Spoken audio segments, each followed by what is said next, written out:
Jeepney Hot Bay. From Boyfriend Novel, isinulat ni Henry Jen Esten. Naniniwala ba kayo sa sinasabi nilang kakatwang destiny? Sa isang tao yung tipong para bang ilang beses na kayo ipinagtatagpo no matter what time or places pa iyan. May isang tao na para sa iyo. Sabi nga nila may istoryang nakalaan para sa iyo. Panes. Ako sa totoo lang sa mga ganyang kataga o kasabihan wala akong say sa mga ganyan at hindi ako paniwalain sa mga bagay na hindi ko pa nararanasan. Hanggang sa noong makita ko ang isang lalaki na makakasabay ko sa isang jeep. Ang jeep. Oo, nakakatawa mang isipin pero doon ko nakikilala ang sinasabi nilang destined person siguro for me. Kasi naman sa laking syudad kung saan ako nakatira paanong ilang beses na kami nagkikita. Mapamadaling araw, tanghali, at gabi. Paano? Ako nga pala si Dren Delgado and this is my story. Nagtatrabaho kasi ako sa isang pabrika kaya naman inuumaga na ako ng uwi. At dahil sa malayo ang inuuwian ko bali mga 4 na jeep ang kailangan ko sakyan sa pagkukommute ko makauwi lang. Dahilan na rin kung bakit nasabi ko na 4 na jeep ang kailangan ko sakyan sa pag-uwi ay dahil sa magkakaibang ruta nito sa pagbiyahe. Noong una hindi ko pa siya napapansin pero aware na ako naglalakad ako noon nang makita ko siya sa isang waiting shed napatingin ako kasi hindi maipagkakaila na may itsura siya pero wala lang iyon hanggang sa magsabay kami sumakay sa isang jeep. Pagbaba ko bumaba din siya sa isang palengke naglibot-libot muna ako noon para bumili ng tinapay at palabok pang almusal ko lang kapag nakauwi na ako dahil nagugutom na rin ako. Pagpunta ko sa isang terminal at pagsakay ko sa jeep maya-maya ay nanlaki na lang ang mata ko na nasa bandang harapan ko siya na nakaupo. Siyempre una palang mapapaisip ka na. Ang tagal ko nagpagala-gala sa palengke tapos ngayong naisipan ko na umuwi ay makakasabay ko pa din siya.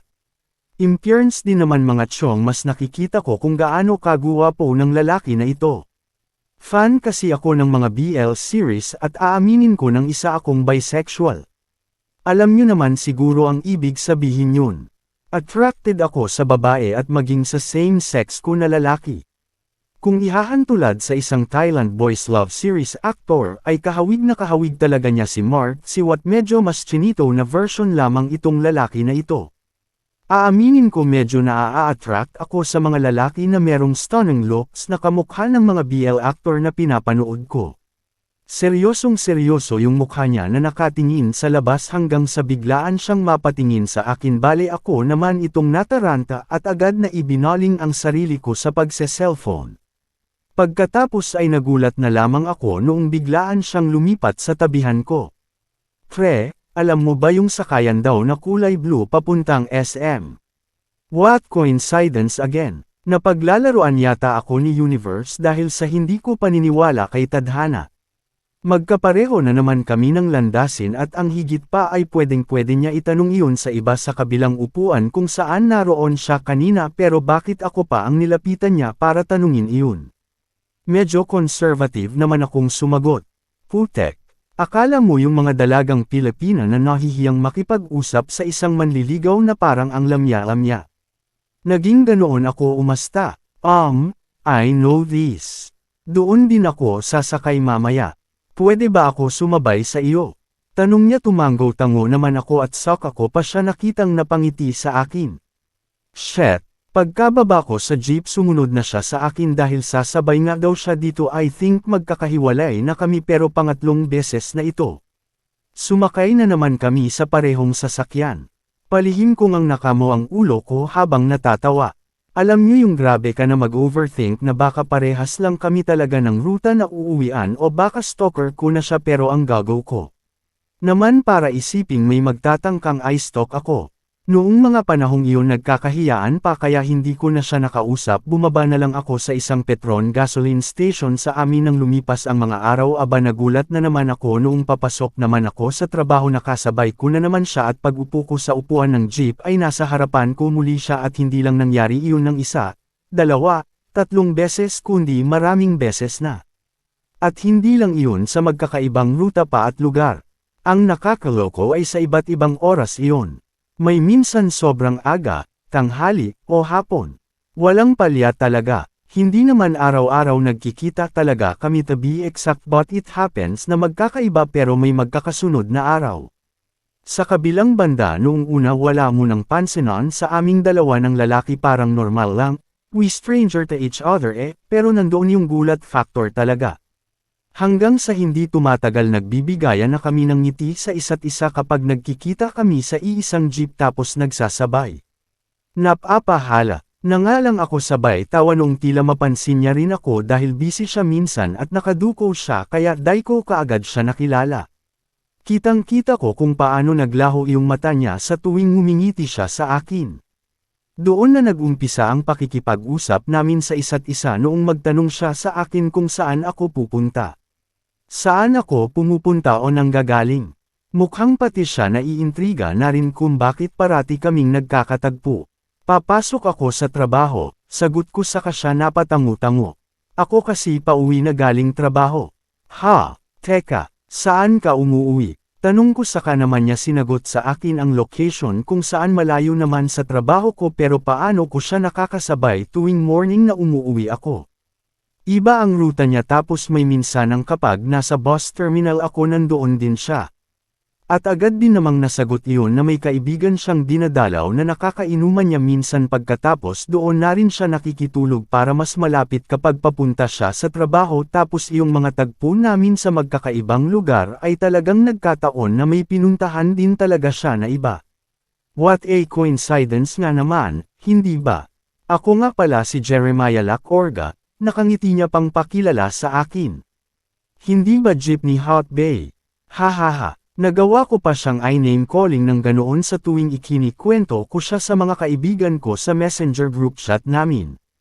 Nagpapatawa lang talaga ako at exaggerated sa tuwing maharot ko na chinichikang kasabay ko na naman si Mr. Jeepney Hot Bay. Ganoon naman talaga ako, dinadaan lang sa biro ang lahat at medyo niloloko ko pa ang sarili ko at sila na kami na talaga nitong si Bay ang magkakatuluyan. Guwapo siya, attracted ako sa kanya talaga, pero sabi ko nga bisexual ako, kaya nandoon parents sa part ko na magkakagusto ako sa babae, kaya hanggang biro lang sa akin si Jeremiah. At alam nyo naman ang society natin. Homophobic is still there, and everywhere. Kung bakit parang ang sama ng tingin nila sa ganitong sexualidad. Kung bakit ang tulad ko na bisexual may mindset na mas i-push ang sarili ko na babae ang makakatuluyan ko, kahit na ito ako may chance na magmahal ng katulad ko. Iyon na nga, hindi nagtagal iyong berwan ko lang at itong nararamdaman ko na iba, parang hindi na biro Unti-unti nang nagiging totoo. Okay naman din kasi si Jeremiah at napakabait niya, nararamdaman ko. Sa kabilang banda gets ko na. Noong sa maikling panahon ay naging close ko na siya at naging magkaibigan kami sa jeep. Oo, sa jeep lang, dahil wala daw cellphone si Jeremiah kasi walang pambili. Kaya ang jeep lang talaga ang naging connection namin sa isa't isa. Nagkukwentuhan kami doon at nagtatawanan. Dumating pa sa puntong parabang ang high ko kapag nakikita ko siya. What I mean is parabang sobra na akong naa-attached sa kanya. Hanggang sa isang beses nagkataon na may day off ako sa work, nagkataon din namang alam ko iyong bahay na sinasabi sa akin ni Jeremiah na kaibigan niya. Napakalapit lang daw iyon mula sa highway, kaya kahit hindi ako sigurado na mahahanap ko talaga siya at iyong itinuturo niya kung saan banda iyong bahay ng friend niya, ay nagbaka sakali ako. Nang hindi nga ako nabigo, iba talaga ang saya na nararamdaman nung puso ko nang makita ko siya kaagad na nasa labas ng isang bahay na may gate, nagkukusot sa isang maliit na batsa. Hoy Jeremiah, palahaw ko sa siya agad na napatingin sa akin mula sa kinatatayuan ko sa labas habang kumakaway pa. Napangiti din siya. Maganda ang ngiti sa mga labi niya noong dali-dali siyang tumayo mula sa upuan na maliit para magtungo papunta sa akin. Oy Dren! Napadalaw ka. Anong ginagawa mo dito? Langya pre, pasok ka muna. Saad niya sa akin, saka naman ako pumasok, nakahubad pa talaga at boxer lang itong si Jeremiah, parang gusto ko tuloy sawayin na baka mahamugan. Hahaha, napalunok na lang ako. Wala lang, day off ko kasi sa trabaho ngayon, tapos out of curiosity na itinuro mo itong bahay ng friend mo, tutal malapit lang, nagbaka sakali na ako na nandito ka at talaga namang nandito ka nga. Tugon ko, oo, 1 linggo ako magtatambay sa bahay na ito. Pangsamantala ginawa niya akong caretaker ng bahay niya kesa naman daw may one lang nakiusap siya sa akin na tumaw mo muna dito kasi umalis siya at may binisita yata sa Cavite. Ganoon pala. So mag-isa ka lang pala ngayon yan dito? Tanong ko. Oo, ganoon na nga. Napamiwang siya saka muling naupo sa maliit na upuan para ituloy ang pagkukusot niya ng mga damit niya. Napabuntong hininga ako, dumaan pa naman ako sa 7-Eleven sa pag-aakalang nandito yung kaibigan ni Jeremiah na may-ari sa bahay kaya bumili ako ng mga alak na maiinom at nagpaluto naman ako sa tabihan yun na nagtitinda ng letsyong manok. Ano yang mga dala mo? Tanong niya na speaking of nga. Ito na nga bumili ako ng alak at letsyong manok kasi inaasahan ko nandito ang kaibigan mo.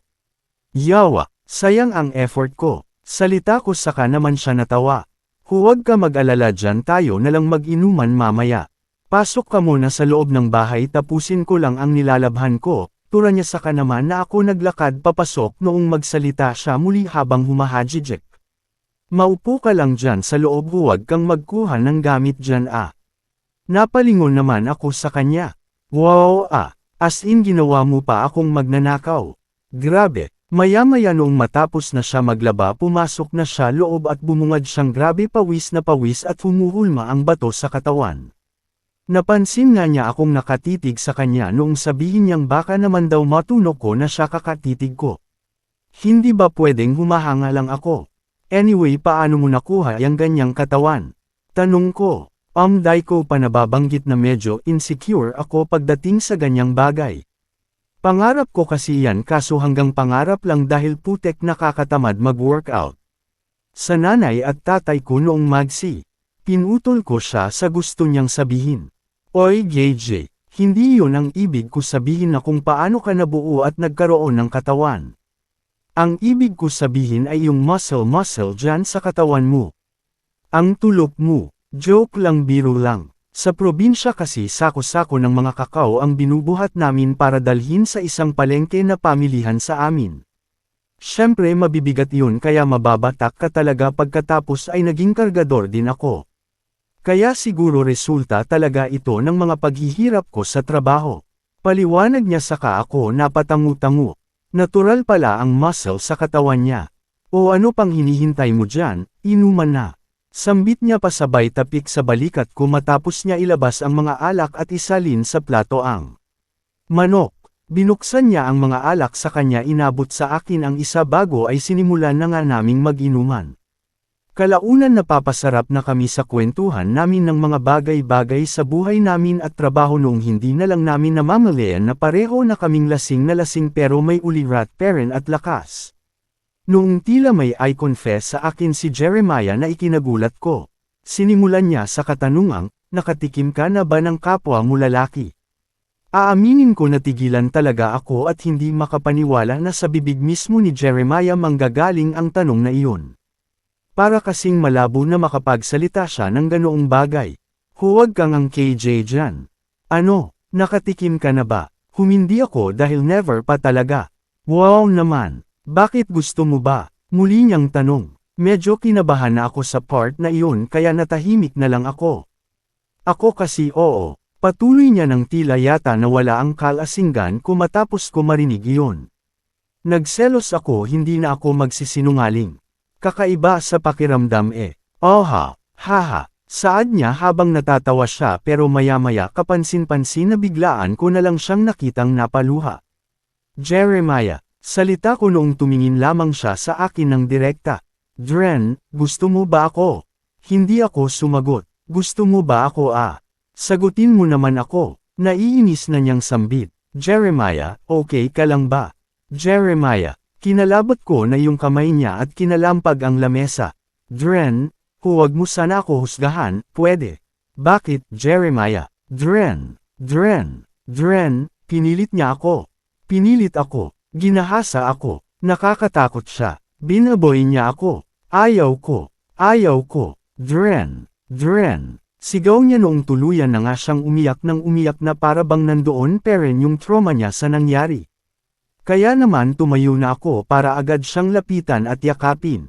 Napayakap din siya ng mahigpit sa akin at sobra talaga akong nakaramdam ng pagkaawa sa kanya noong oras na iyon. Alam ko hindi ko naman maiintindihan kung ano yung pinagdadaanan niya pero gusto ko iparamdam sa kanya na nandito lang ako para sa kanya. Hindi ko naman akalain na may ganito palang trauma na kinikimkim si Jeremiah kasi naman napakamasayahin niya, mahilig mangasar, at joker. Para kasing normal lang ang lahat pero hindi pala. Matapos ko siyang yakapin tinulungan ko na siya tumayo sa upuan para dalhin sa higaan na itinuro niya. Doon daw siya nakapwesto. Dinala ko na lang siya doon saka ko na siya pinahiga. Ilang segundo ko rin siyang pinagmasdan noong bigla ay hilin niya ang kamay ko noong paalis na ako sa tabihan niya. Pwede bang huwag mo ako iwan dito ngayon, Dren? Salita niya saka naman ako ngumiti at tumanggo-tango. Napahinga ako ng malalim bago ay niyakap ko siya. Huwag ka mag-alala, nandito lang ako. Sagot ko hanggang sa magulat na lang ako sa mga sumunod na pangyayari noong makipagtitigan ako sa kanya, ay biglaan niyang inilapit ang labi niya sa labi ko upang halikan ako. Kinabukasan pagkagising ko wala na sa tabi ko si Jeremiah at saka na lamang ako napabangon noong makita ko siya sa kusina na nagluluto habang nakatopless. Good morning, Dren. Bati niya sa akin saka din ako nag-good morning noong dali-dali akong tumayo para magbanyo pagkatapos ay tinabihan siya sa niluluto niya para tignan ito. Ano yang niluluto mo? Tanong ko sa kanya at saka naman siya napasanggal ng ngiti. Almusal natin. Tugon niya. O sige maupo ka na dyan para makakain na tayo. Salita niya pa at saka naman ako sumunod at hinintay siya nang asikasuhin niya ang kakainin namin. Pagkatapos namin kumain nagpresenta na ako maghugas, nang tila maya-maya ay noong sandaling iyon ay bigla akong niyakap ni Jeremiah sa likod. Salamat na natili ka sa tabi ko kagabi, Dren. Pasensya ka na sa mga naikwento ko sa iyo Nasabi ko lang ang mga iyon dahil panatag ang loob ko sa iyo. Walang problema, ang mahalaga nakahinga ka sa mga bagay-bagay na gusto mong ilabas. Nandito lang naman ako para sa iyo. Tugon ko saka ako humarap sa kanya nang biglaan na lamang niyang idampi ang labi niya sa labi ko para halikan ako kaya naman napamulat ng malaki ang mata ko sa pagkagulat dahil sa nangyari. Gusto kita, Dren. Saad niya. Napakunot noo ako. Bakit mo ako gusto? Totoo ba iyang sinasabi mo? Paano? Frank ba iyan? Hoy tigilan mo ako Napailing-iling siya. Gusto talaga kita. Masaya ako kapag kasama kita. Masaya ako kapag nandito ka. Masaya ako na naiintindihan mo ako. Masaya ako lahat simula noong makilala kita. Masaya din naman ako na marinig ang mga iyon sa kanya. Iba nga ang feeling kasi nakaka-excite at nakaka-flutter sa puso. Ang problema matapos ko marinig yung pinagdaanan niya may guts ako na tama ba ito? Hindi naman sa hinuhusgahan ko siya sa nangyari sa kanya o nabago ang pagtingin ko sa kanya dahil doon para kasing gusto ko na maghinay lang muna kami sa mga bagay-bagay at huwag ay force. Gusto ko hanggang hindi pa naghihilong kung ano man yung kinikimkim niya ay maging masaya muna kaming magkaibigan. Siguro sadyang concerned lang ako mental health niya. Kung ako man talaga ang ibinigay ng tadhana o ipinagtagpo kami para kalimutan niya ang mga nangyaring mapait sa past niya ikinalulugod ko at masaya ako na maging part ng kasalukuyan upang pasayahin siya hanggang sa maging okay na talaga siya. Samantala, lumipas ang mga araw naging mas malapit kami sa isa't isa pero masasabi ko na wala pang label kung ano man ang namamagitang relationship namin. Naging mas malalim lang ang pagkakaibigan namin. Masaya kami na hanggang doon na lang muna sa ngayon. Siguro kapag okay na ang lahat, ako na mismo ang magbibitaw sa kanya na mahal ko siya, tanggap ko kung ano man ang nakaraan niya, at kung matatanggap niya din ay maging parte ako ng buhay niya. Sa ngayon iyon lang muna talaga. Hanggang ngayon okay pa din kami ni Jeremiah, na ipakilala na rin niya ako sa kaibigan niya na nakakasama niya sa bahay na minsang tinutuluyan niya. Mabait din si Kuya Clinton na kaibigan niyang ito at hindi din naglaon ay naging kaibigan ko na rin minsan nga nagagawa niya na din akong ipag-overnight sa bahay niya para malapit lang sa trabaho. Siyempre hindi na rin ako tumatanggi. Nang tila sa pagiging close ko naman kay Kuya Clinton hindi ko naman alam na nagseselos na pala si Jeremiah. Kaya hinarap niya ako at sinabi niya iyon noong natawa na lang ako sa kanya at sinabi ang totoo na wala namang mali siya iyong pakikipagkaibigan ko sa kaibigan din niya. Parati kayong masaya, bakit sa akin nilalayuan mo ako? Tanong niya, nilalayuan. Alam mo naman yung napag-usapan natin, di ba? Sinabi ko naman sa iyo na part na lang iyon ng nakaraan ko.